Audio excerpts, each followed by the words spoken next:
started filming, and then since then I've been there every week. It was as simple as that. Yeah. Everything is so organic. Yeah. And it is literally just like you're just peeping through a hole and just seeing what you guys are doing. Every month I'm doing 7 times 4. I'm doing 42 podcasts. Wow. Episodes a month on average. That's insane. Yeah, so I know That's insane. I've never said that out loud. That's nuts. When we get in the room, Chucky or whoever's there will sit down and start talking. I have to set up as quickly as possible ASAP. because I can't say, yo, stop. Well, I could, but I don't want to as well.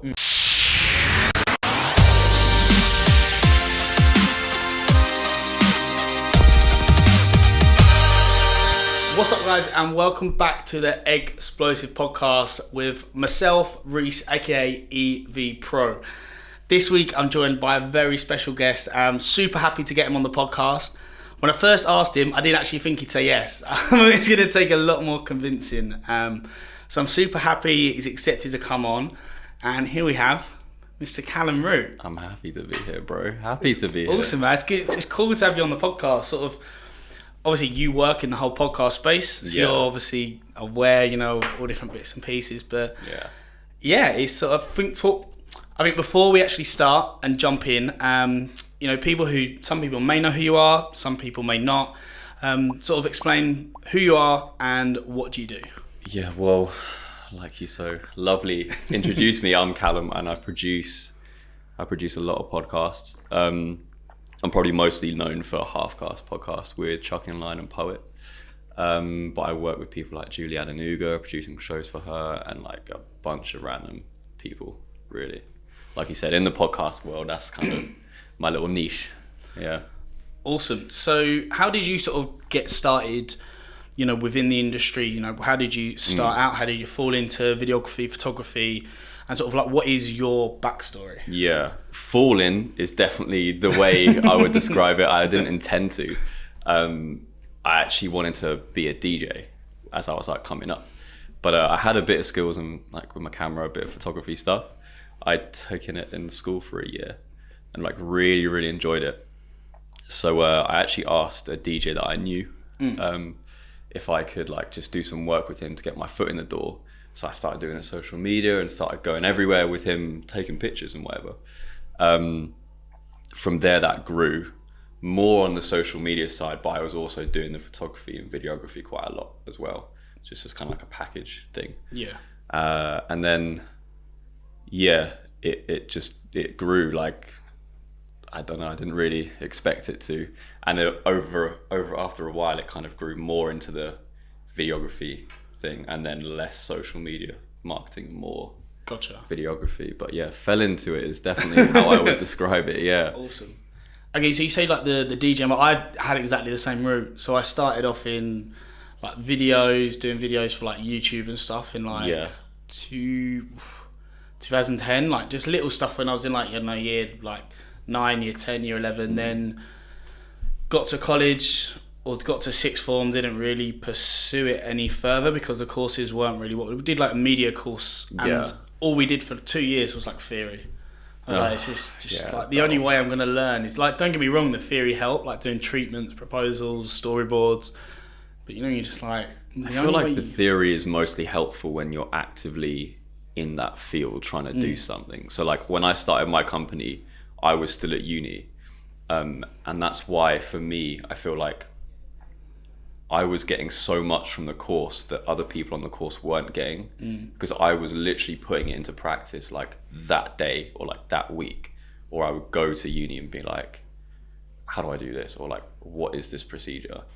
So yeah, I feel like with theory, like it is boring, but I feel like it's boring and irrelevant when like you're not actually doing it yet. Well, I did sort of before I went to sixth form, was like trying to did like media for GCSE. That's when we just did all theory based. And then I was like, you know what, sod this.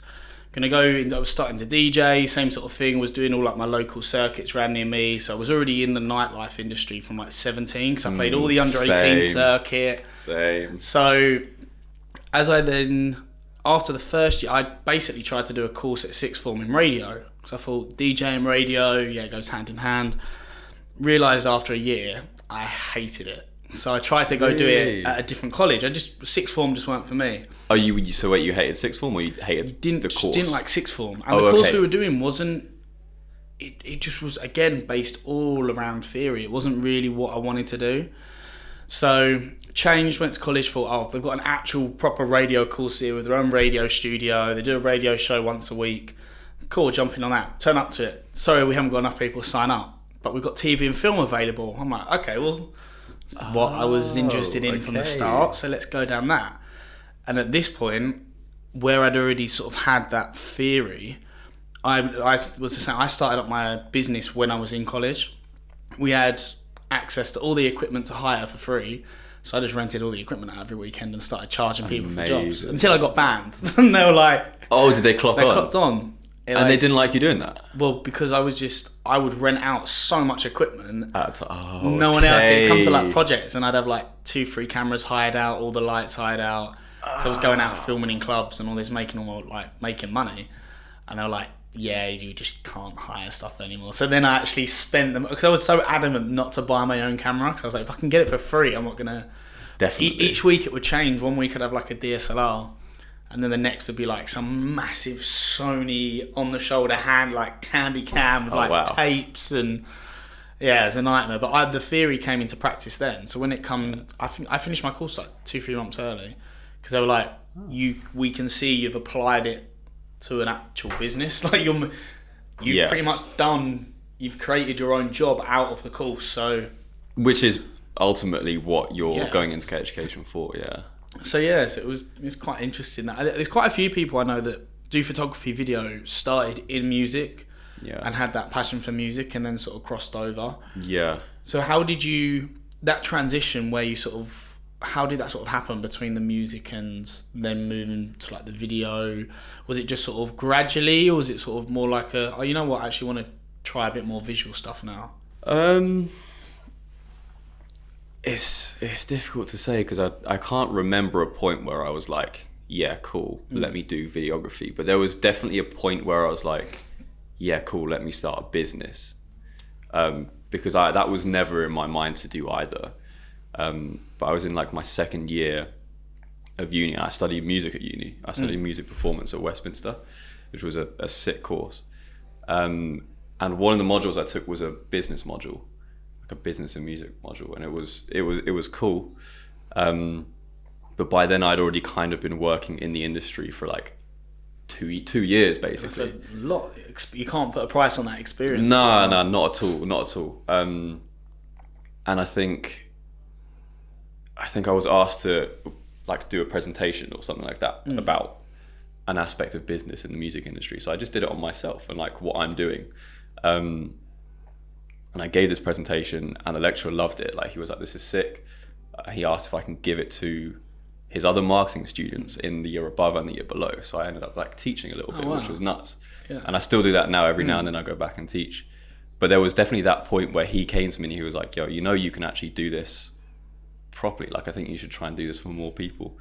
Because at the time I was still doing it just for that one DJ. Right, yeah. So there was definitely that moment where I was like, cool, yeah, I'm going to make something more out of it. Which is exactly what I did. I spoke to the DJ that I was already working for. And I was like, yo, do you know any other people that would want me to do this for them? Within like a month, I was working for like 6 or 7 other people. It was awesome. Nuts. But with videography, not really. That was way more gradual. Right. Way more gradual, because it was just a part of the kind of package that I was offering.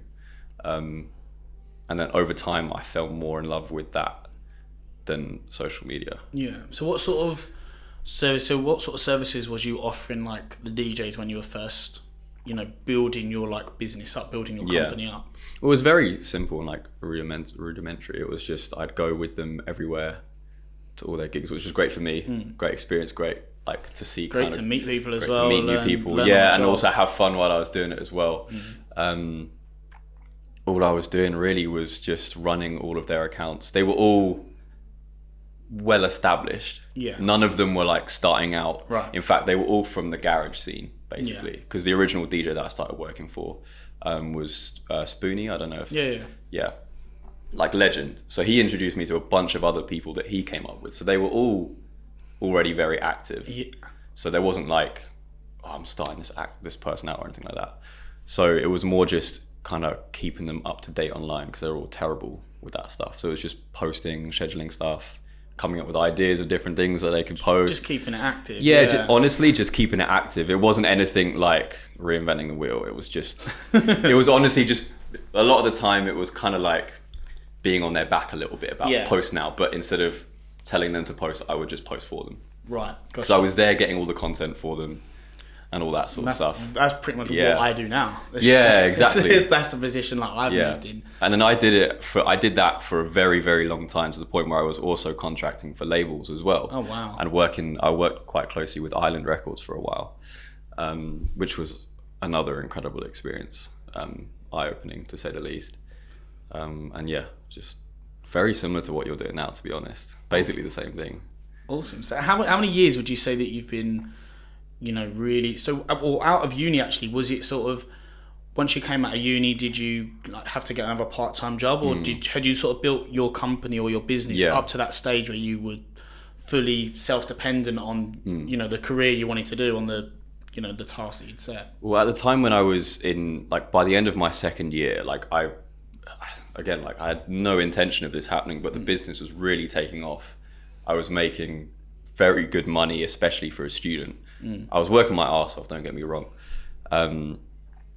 So by the end of my second year, coming up to the beginning of my third, me and my course leader were quite close, and he saw that I was very busy, which he loved.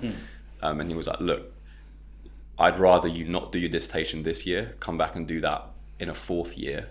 So just do everything apart from your dissertation in this third year, and then come back and do that. I was like, cool, perfect, sick. So started doing that. Business kept growing, almost out of my control. Oh wow. It's one of them weird positions where it's a fantastic position to be in, but at the same time when you're in it, you're a bit like, at times it was daunting. Like, I was contracting for Ireland before I'd finished uni. Wow. So I was studying. That's insane. In third year, I was studying pretty much full time and running a business that was doing really freaking well. So at the end of that third year, I was working on so much. Again, my course leader, Hussein, came back to me and was like, look, I don't think you have time to do your dissertation next year. And he really cared about me because I was the first person they let on the course that didn't play an instrument. Oh, wow. And he was using me as like a tester. Yeah. So he did have a lot of faith and was putting in a lot of time and wanted me to do everything right and well. So he was like, look, I'll allow you to come back pretty much whenever you want in the future and do your dissertation, but leave, basically. He didn't even really give me the choice. He was like, you're done, stop uni after your third year. I guess it's nicer in a way, I found when I was starting out, I never had that support through college, through maybe the back end of college, but even when I was at sixth form, I remember saying to my careers advisor, I was like, I want to go into film, like directing. This was sort of before I was aware of everything you could do in social. And they were just like, that's nice and it's a nice aim to have, but really you need to be realistic and aim for a normal, more achievable job. Yeah. And that's when I just remember just being like, well, no. But the support structure wasn't there, so it's like, I think it's really good. Fortunate. Really, like he's a great man. Anyone who's ever met him will say the exact same thing. Like, he's really helped me out and put a lot of time into me. I ended uni after my third year, not having actually finished the degree itself, and I was running a full-time business. But that didn't mean I never had a part-time job. There was a time later on where things weren't going so well that I did actually have to do 6 months in a coffee shop, which, to be honest, I loved. I love making coffee. I'm a bit of a snob now, I can't lie. But I think it's important to say that because it was amazing that the business grew so fast, even not with my intention. But that didn't mean like the journey was always easy. It definitely wasn't. There were some really difficult times. And a part of that was I had some financial difficult times where I needed to have a part-time job. And then I've been growing since then. I think that's like a massive point to sort of focus on, especially nowadays. You see new people stepping onto the scene and they're like, I've been doing it 6 months. Like, why have I not done this, this and this? Yeah. It's like, I don't think they realise, like, it takes time. Like, even with you, it took a lot of time. You're doing it. I mean, when I started mine, I did part-time jobs for like 3-4 years before I could take it full-time. And then 3-4 years are doing your £100 gigs and, just networking, building a reputation. I think some people are jumping so quickly into the scene and being like, yeah, this is my fee. And I've done like one client. Yeah, you spoke about this on your Instagram or something recently, charging. Yeah, I know people that have charged ridiculous sums of money for things that I would have done for a hell of a lot cheaper. And I'm like, I don't know. Because you're getting away with that. It makes you're like, hang on. Yeah. It just comes down to experience, doesn't it? It's all. I feel bad to say you're going to do a better job, but it's the whole experience of how they or how perhaps they might deal with a client. And the thing is, if they then go in at a higher price than you think that job is valued at, and they then do a crap job, that person is then going to assume that everybody at that price point is going to be crap. Exactly. And it can act weird, I think, sometimes in the industry. I think some people don't have enough patience. Maybe because everything nowadays is just so quick. You think whatever you want, you can get it in like a couple of hours, or you can, success stories overnight. It takes one big client to blow up, but it's not really. You can have one big client to blow up, but if you haven't been preparing and have the backlog of 3, 4, 5 years, even a year, there's still. You can learn a lot in a year. There's lessons to be learned, there's a lot to learn, like little mess ups. The gigs you mess up on are the ones that you're like, you never mess up again. If you forget an SD card, or you forget a battery, or you haven't charged the batteries fully, and you're like, this battery's going to go. Yeah. And if this goes, what am I going to do on the gig? That being said, we're all human, and no matter where you are in your career, if you're a videographer on your own, you will forget stuff. It does happen. It's happened to me with Halfcast. It's like carry like 6 batteries, 5 SD cards. Oh wow! Yeah, and even then, there'll be like we've had gigs before where I've gone like the recorder. We're recording the sets. We're about to go on stage, and I'm like, I haven't put an SD card in the recorder. I'm like, and my bag's in the dressing room, like 2 minutes backstage in Artist Village. Yeah. And it's like, and I've ran through crowds, and people are like, oh my god, it's just. It happens. Yeah. Like. I've gotten to Halfcast, which is like an hour journey from where I live, and I've had 1 battery for 2 cameras, and I've gone, holy shit. So break out the phone. Yeah. No one noticed, but I used my phone for one of those episodes. You just got to make do. But yeah, you will make mistakes regardless. But you've definitely got a point with like relating it to music. Like people say like, have you got your chops yet? And it's kind of like, have you got those little nuanced skills or something like that? Like the little things that you learn, like you can't do in a few months. Take a long time. 100%. And I think even just, so for me, I've only just started dealing with labels in like the last 3 to 4, 5 months. And already like, and being around like managers, and it's like going back to school, learning so not even that, but how you talk to people, and then the hierarchy of people. Like if everyone has their own job. So if you say you got a publicist, I would go to suggest an idea originally, and then like one of the managers might message me and be like, no, look, we appreciate your idea, but it's the publicist's job. So there's a way. So if you tell us, we can then relay it back to them in a meeting as an idea, rather than people like, why is the social guy giving an input on publicising? Yeah, working at that level is a lot. It's a lot. And I remember when I first started with Ireland, it was definitely more responsibility than I, in hindsight, should have had at the time. But when at that point, I was kind of like taking every opportunity I could. And like, I would be silly to turn that down. But I definitely remember like the first week of working with an artist signed to them, like a massive global artist. I had no idea what I was doing. And at one point, in the first week, I literally called them. I was like, yo, can you just explain? I had to humble myself really, really hard and just be like, yo, can we just go over what you actually expect from me? Because I'm a bit confused. And to be fair, they did. But the bureaucracy of, as well, like the artist is your client, but the label's the one paying you. So who are you really answering to? That is something that I really struggled with that first artist, because the relationship between the artist, the manager, and the label, between all 3 of those entities were bad. Like it was toxic at one point to the point where I quit working for that artist because of certain things.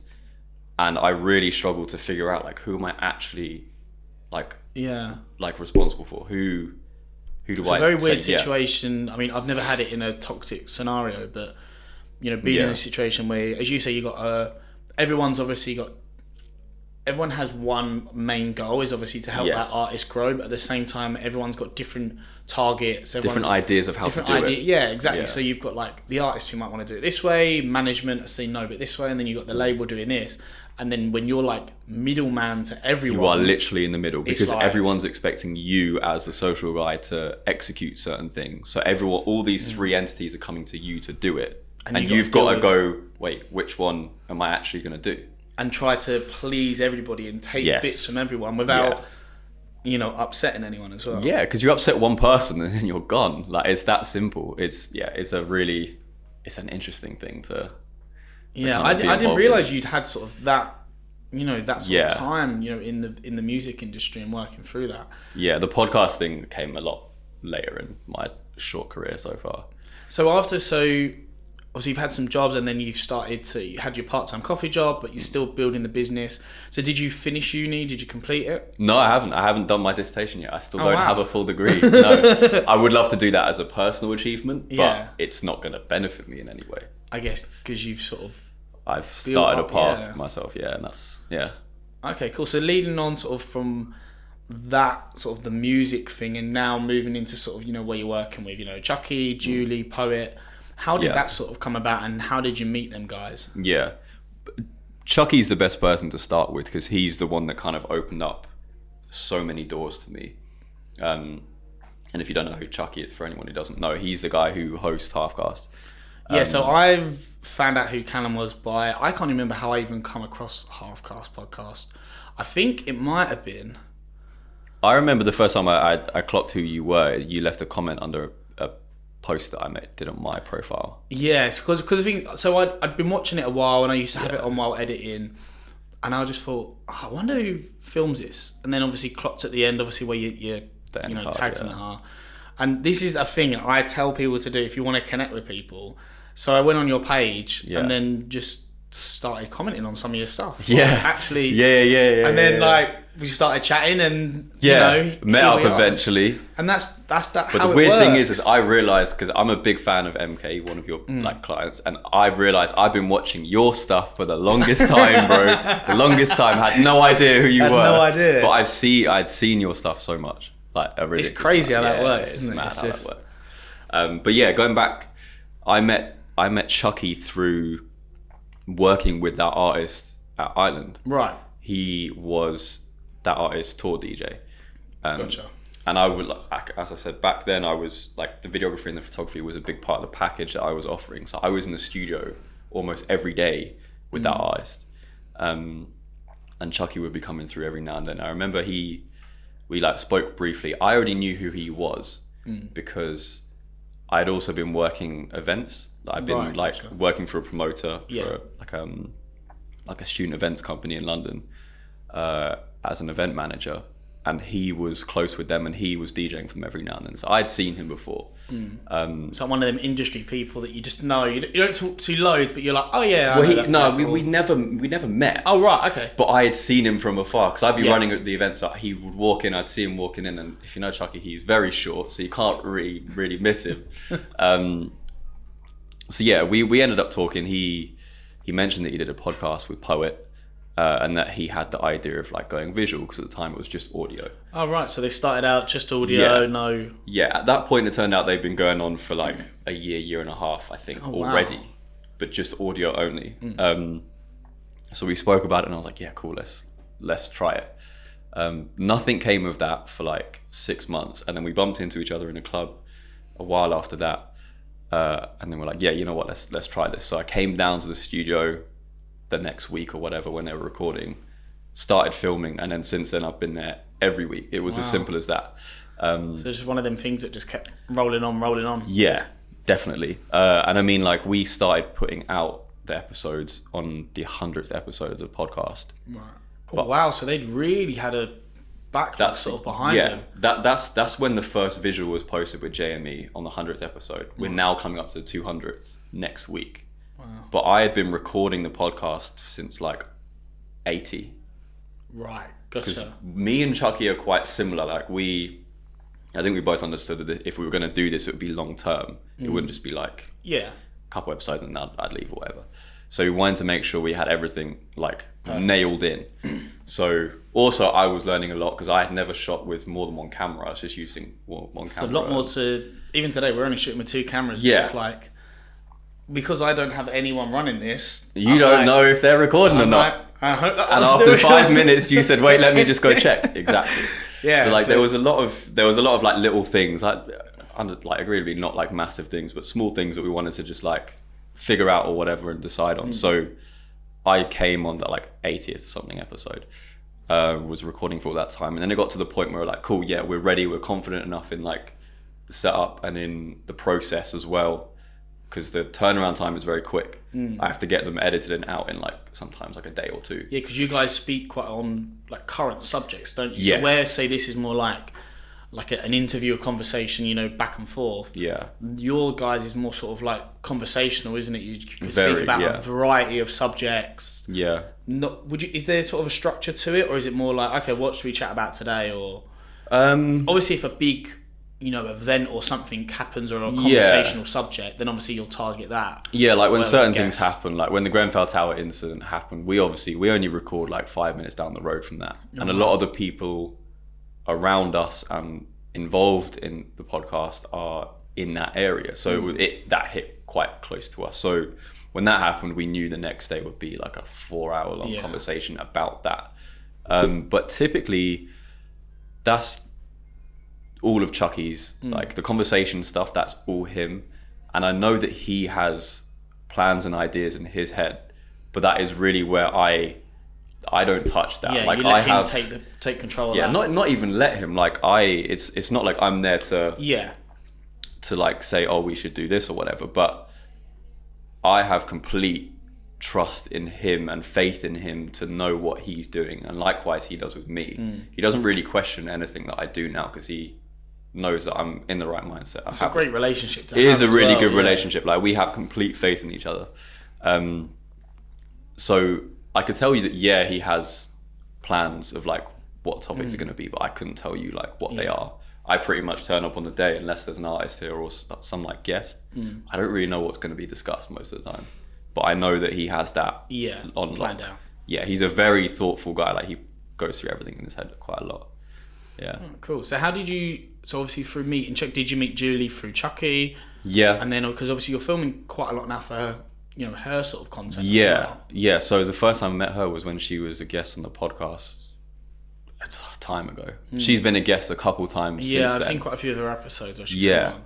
And then one day she DM'd me asking me questions about cameras and then about live streaming and stuff like that.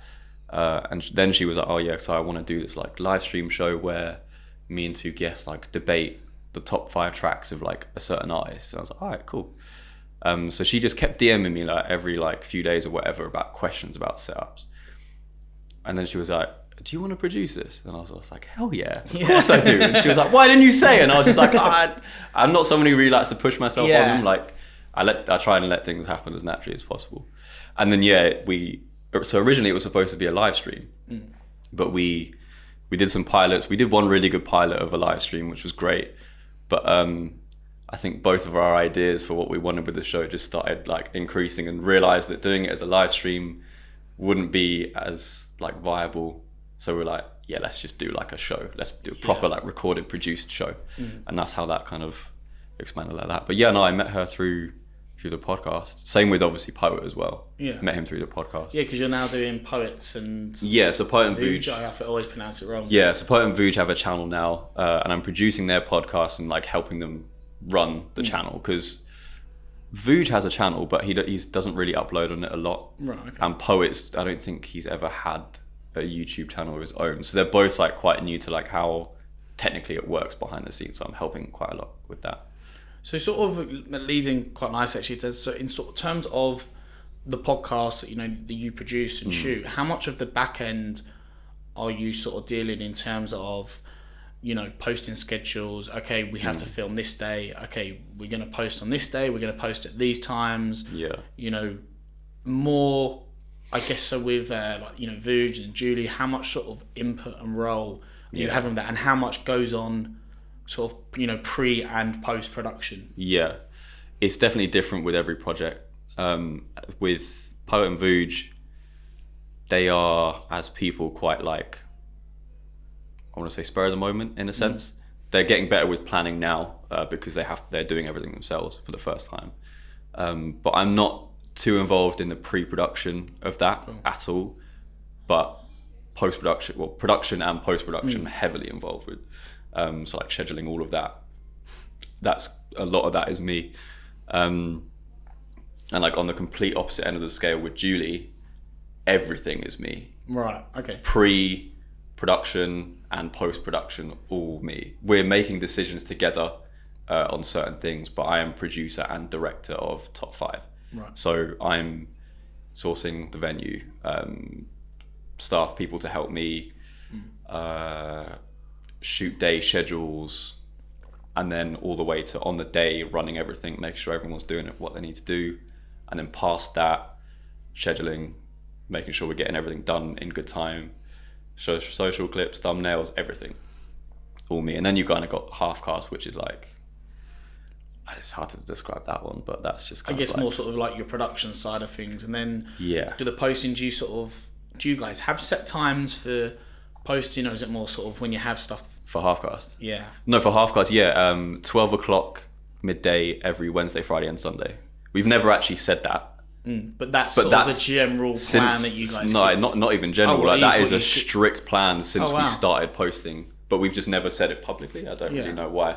We don't really like to talk too much about the work behind it. Yeah, I think as because well, if we want it to feel as like just natural, like it's just a organic conversation. as possible. Which it is extremely organic. Massively. And I think that's why one of the reasons I actually listen to it is because it's not like a stage conversation. You have no idea what's going to be. You have no idea what's going to be said, especially from Poet or someone else. Yeah. But it's interesting and it's funny to watch, and I think it's so relatable. Like some of the subjects, and like especially if like Chucky calls in his like one of his friends, or it's just everything is so organic. Yeah, and it is literally just like you're just peeping through a hole and just seeing what you guys are doing. There's no like talking to cameras. No, I think that's there's not even so like a start. There wasn't ever really a start. I don't know if you noticed, but like if anyone listens to the audio only, they will definitely know this. But it's not like at the beginning of every podcast where like you did an intro. There's as soon as I'm set up, we're going like, and that's a bit of a struggle for me and kind of a pressure in a sense, is because as soon as we get in there. Not even that, like when we get in the room, Chucky or whoever's there will sit down and start talking. I have to set up as quickly as possible because I can't say, yo, stop. Well, I could, but I don't want to as well. There's no like, all right, stop now intro, now start. It's just they start talking and that's it. So like it is kind of a time pressure. I have to get everything set up in like minutes. But it is extremely organic. I think that's why it works so well. I think literally because of that, and bringing in, you know, so many different guests as well, and I just think it's really good, and it's sort of that nice like insight into it and how you guys produce it. Now you guys are in that new studio room. Yeah, it looks nice with the LEDs and looks so nice. It's like really like aesthetically pleasing, I guess is the correct word. Yeah. I love it. I just put it on in the background, and you can tell that everybody's comfortable as well. Yeah. So I mean, it works really well. So. Yeah. Obviously, we've sort of covered now your whole, you know, your podcasting, the production of your podcast. Other than the podcast, are you still doing other video work? Are you still in that social space, managing stuff for, you know, businesses or clients? Yeah, more with the social media, more for businesses now. I don't really do any music industry stuff with that. Definitely small and medium-sized businesses though. And then with video, I have been doing other stuff. Just like odd videos here and there for different things, but to be honest, like I'm in the middle of something right now, but once this is done, like I'm not doing any more of that. I'm sticking with like the things that I have ongoing all the time, which is more than just obviously the 3 shows that we've spoken about. There's a ton. I think I'm working on 7 current podcasts weekly that are in production, and then there's 2 in pre-production now. That's crazy.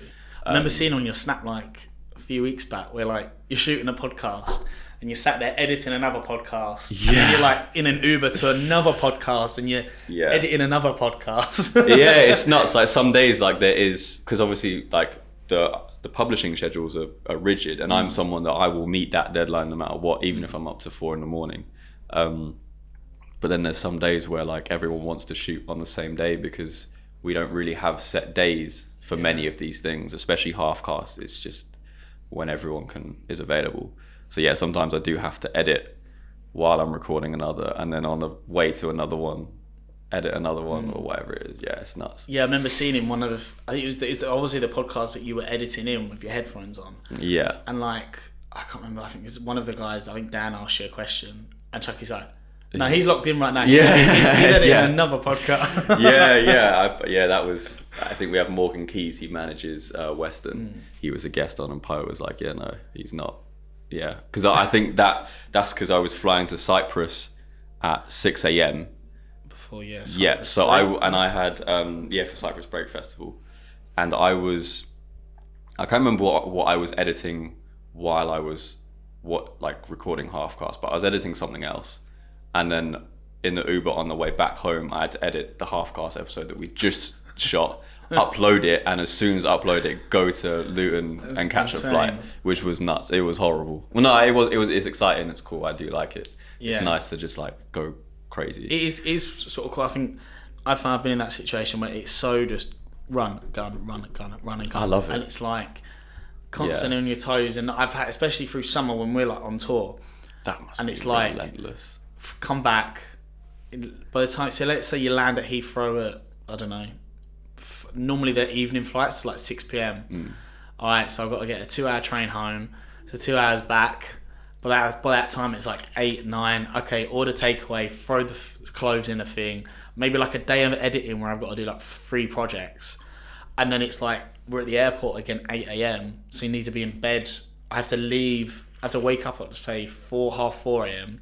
because then I have to take 2 hours to get the train to Heathrow, and we have to be there like an hour and a half before. And it's like, that's crazy. Constant. Crazy. Now when it's like this time of year, it's like my schedule's not that bad. I get like 1 or 2 days now to like, or 3 or 4 days like to space the content out for the week. I'm like, finally, it's nice because I feel you can put more time and effort in. Like you're still putting a lot of effort in, but you're editing so quick. And I've had it loads of times where I'm getting off the plane and like I've managed to ridge so that it can like export.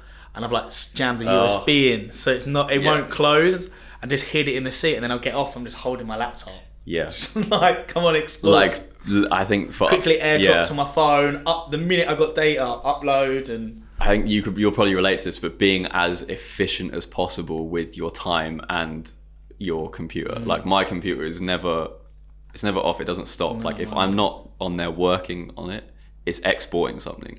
Through the night, it's exporting something, because obviously my projects are hours long, so they do take a while to export sometimes, especially now that I'm moving to 4K. And I remember we had that discussion. I had my first 4K export of Potent Vooge thing, and it was an hour and 40 minutes long, and oh my word, it did take all night. Yeah. I woke up in the morning and it still had 90. And it looks so good. I remember like that whole transition. I'm still 1080, so I'm not 4K I'm not full 4K. Potent Vooge is the only one that I'm doing 4K at the moment, just because they're... Is that sort of just trial it as well and see how the infrastructure would work for you, or...? I'm not trialing it, but I am implementing it, but it just at varying stages, because I'm the infrastructure in terms of like having enough SSDs, just hard drives are nice. Yeah, because that recording for Potent Vooge, it was 4K. There's 3 cameras running. That was 300 gigabyte of footage for one episode. Then you've got to import it into a project file, which then creates another 300 gig, because it doubles everything, obviously. And then it's move the footage, process everything as well. Yeah. Although I use Final Cut, my Final Cut editor, and I've switched off optimizing video. So Right. it physically imports it into the project, but then that's all it does. Right. It doesn't do anything else, because otherwise it takes forever. And I've never done that with 4K, only 1080. But yeah, like learning to be as efficient as possible with like your time and like the resources that you have. Like it is important. And I think when you are forced to keep to certain schedules, you just learn it. Like you just learn, cool, if I do this now, cool, I can do that, then do this, then sleep for an hour while that's doing something else, get some kip. Then I'll wake up and then I won't sleep later on tonight because I've got to do some whatever, blah, blah, blah. I'll be at the festival, I'll export this, I'll do whatever. Like you just start thinking far ahead naturally and thinking when is it best for me to do certain things. Yeah, I guess sort of like time blocking out. Would you say there's any tips in general for sort of people, one, to sort of time block their, like time manage, like you've just said, but also, expand out? Was there any sort of tips that you would give people, or even in general, any sort of tips or advice if they're just starting out in the scene? What sort of things would you recommend, and what things would you say not to do? Because I think everybody says what you should do, and I think not enough people say what we shouldn't do. Yeah. I think for me, it's not really on the topic of what we were just speaking about, but I personally have learned that if there's a project that's offered to me that is, even if it's good money, if I don't want to do it, don't do it. Because I've made the mistake, and it's all on me, it's not on anyone else, that I've taken on projects because either initially I was like, oh yeah, cool, I'll do that, or all right, it's X amount of money, like I could do it 500 quid right now, let me just do it anyway. And then I film it, and then I mentioned earlier, I don't really enjoy editing unless it's the podcast and like things that I'm involved with from beginning to end. Then they're like my baby, I'm extremely protective over it. But if it's just some random thing, like the editing process is frustrating for me. It's a long process. I'll procrastinate and I'll put it off, and it will frustrate the client. They'll be on my back, and then I'll be embarrassed because it's taken me so long and I'm procrastinating that I'm ashamed to say it, but I'll then ignore them for a little bit or whatever it is. And then it makes the situation even worse, to the point where they're calling you like, yo, where is this work? So I think that's the one bit of advice that I have definitely learned the hard way, is if I'm offered something that I don't really want to do, just don't do it. I think as well, it's one thing that I've said loads of times, the skill learning to say no, especially when like, if you're trying to go full time and the whole hustle thing. I've only learned it in like the last year, was just, you know what, you can say no to people. Because again, like I got to a point where I was just doing so many gigs, so much working my ass off, and I hated every fucking day. I was just like, you wake up feeling anxious. And the thing is, I'm editing everything. So mine was more nightlife videos. I was doing nightlife videos. I'm like, it's the same music, same club, edit, same drunk students, same artist doing this, same slow-mo, build up, drop, flash, logo end. That every single day, to the point where I was like, why am I doing it? If I don't like it, why am I doing it? This is just... And I realised that my money was going to take a bit of a hit for a while.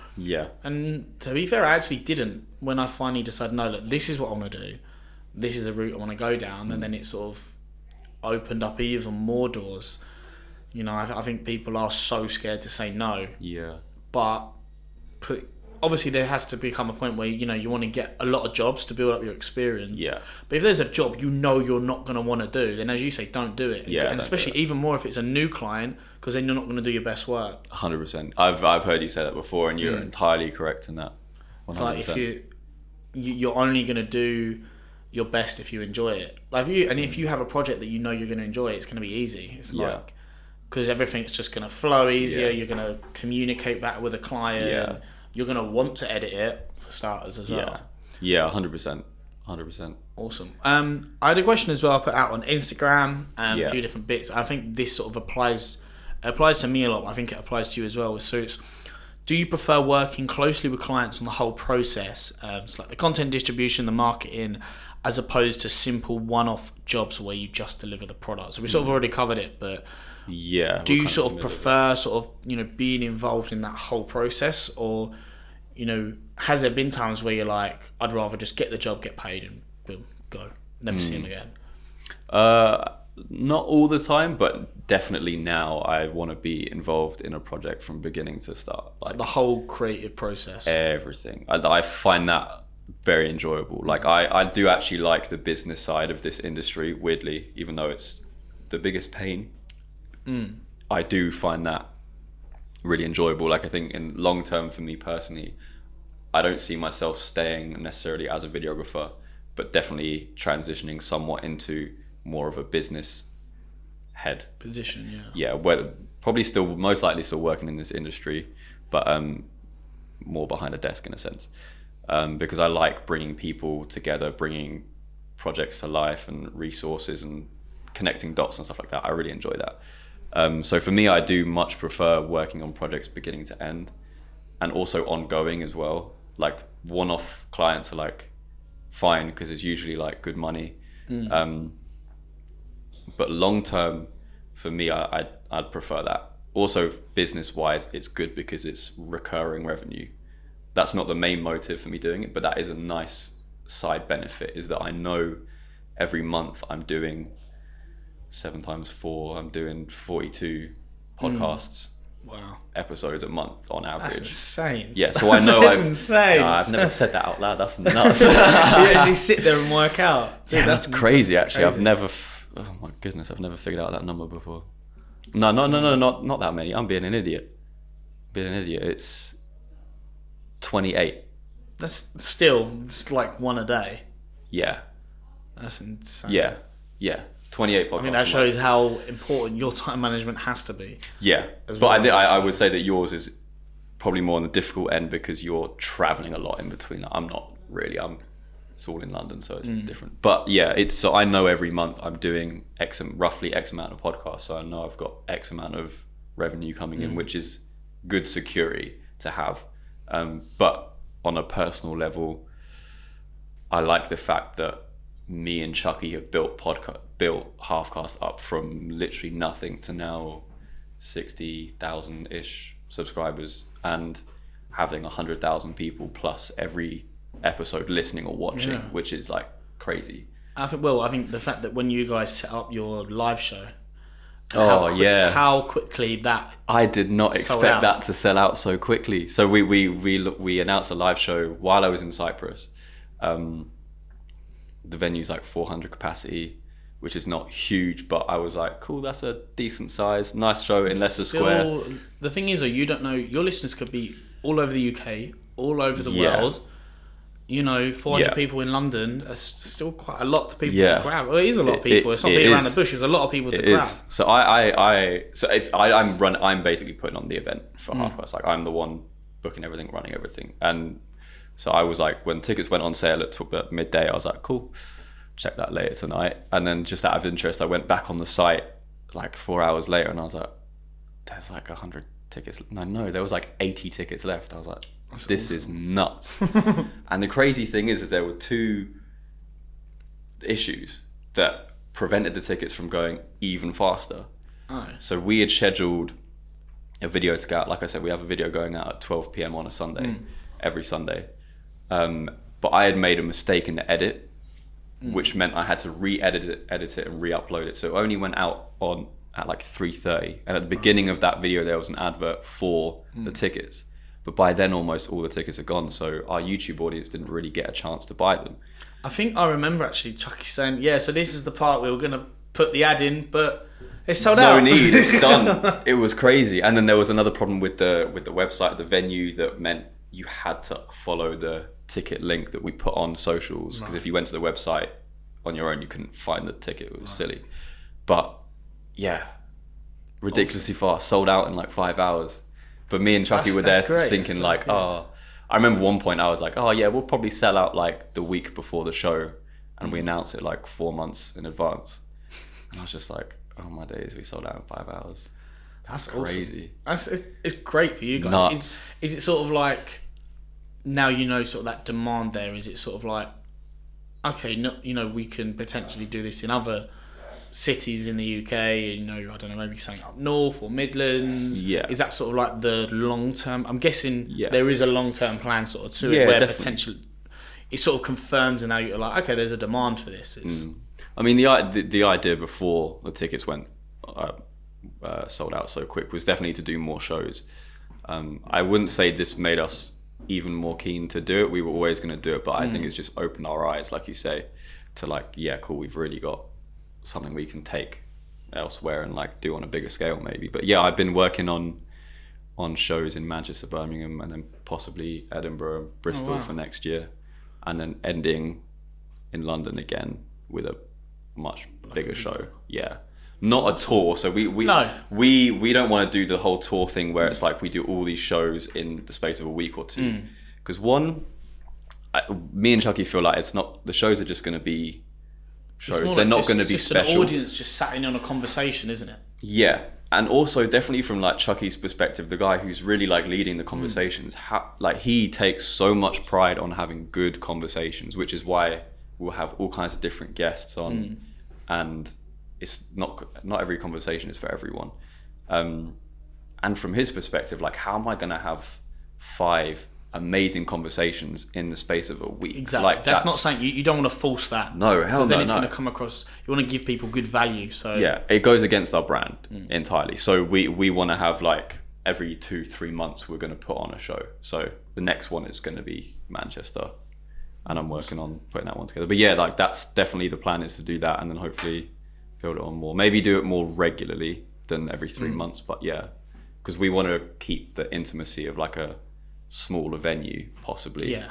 There's other podcasts that are doing like Hammersmith Apollo, which is like 2,500, 3,000 people, whatever it is. Yeah, I think that intimacy is it's going to be unique. Difficult. Yeah, like I do want to do bigger venues because like it's cool. Like, I'm not going to lie. Yeah, like cool. it's a big achievement to be able to say, yeah, we sold out Hammersmith Apollo or whatever it might be. Yeah. Like that's a nuts thing to do. That's a big like career achievement.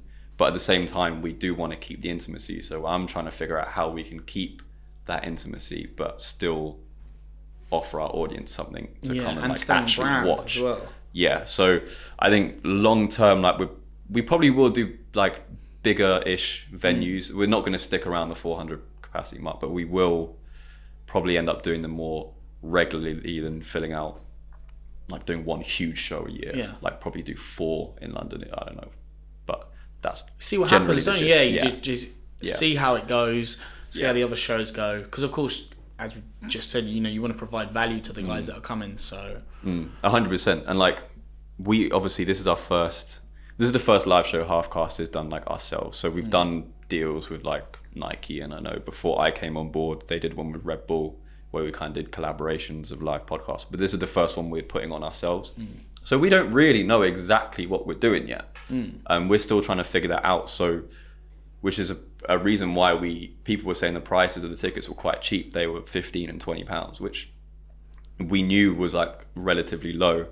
And that wasn't to sell them out quick. That was because we personally don't feel like we can ask for loads of money. Not that we would do that anyway, but like a ton of money for something we don't really know what value we're giving people yet. So this was definitely sort of just starting with on that sort of side of it, aren't you? Exactly. So to come out and be like, £50 a ticket. It's a bit like yeah, exactly. Like other people that are putting on live podcasts are selling them for a bit more than us. I don't want to go into numbers because it's not really about that, but yeah, like there was conscious decisions that we've made to kind of keep it small, and like this is like almost a test in a sense. Like we're going to put a hell of a lot of effort into it, it's like and a work, focus group in a way, isn't it? And try out certain ideas and see what works, what doesn't. So yeah, because we've been the first one. There's going to be stuff. There's going to be teething issues.